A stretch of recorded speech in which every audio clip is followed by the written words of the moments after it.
Hi, welcome to episode 9 of English to Telugu. కొంతమంది English వినటం వలన త్వరగా నేర్చుకుంటారు. ఎదుటివారు ఇంగ్లీష్ ఎలా మాట్లాడుతున్నారో, పదాలను ఎలా వాడుతున్నారో విని ట్రై చేసి ఇంప్రూవ్ అవుతారు. ఈరోజు మనం కొన్ని కొత్త పదాలను, వాటి మీనింగ్ అండ్ యూసేజ్ చూద్దాం. First word bountiful. Bountiful bountiful meaning ఔదార్యమైన. Example, God bless our farmers with a bountiful harvest.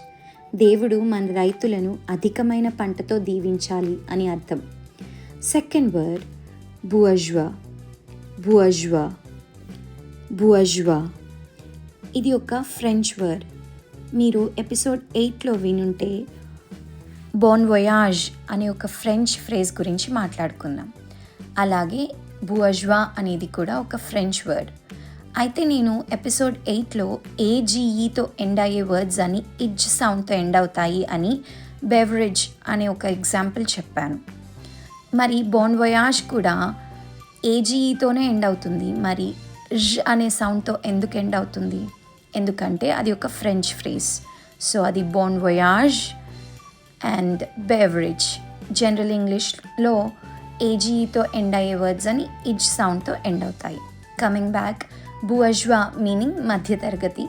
Example, a little privileged bourgeois families insist on a better education.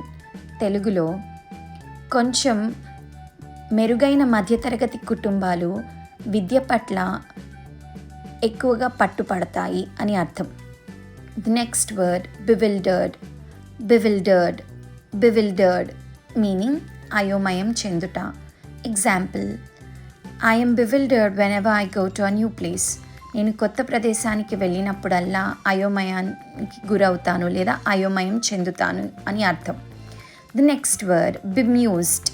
bemused bemused same meaning అయోమయం చెందుట. So same example వాడచ్చు.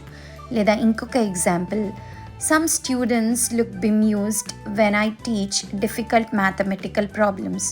నేను క్లిష్టమైన mathematical problems నేర్పించేటప్పుడు కొంతమంది students అయోమయంగా చూస్తారు. The last word binge.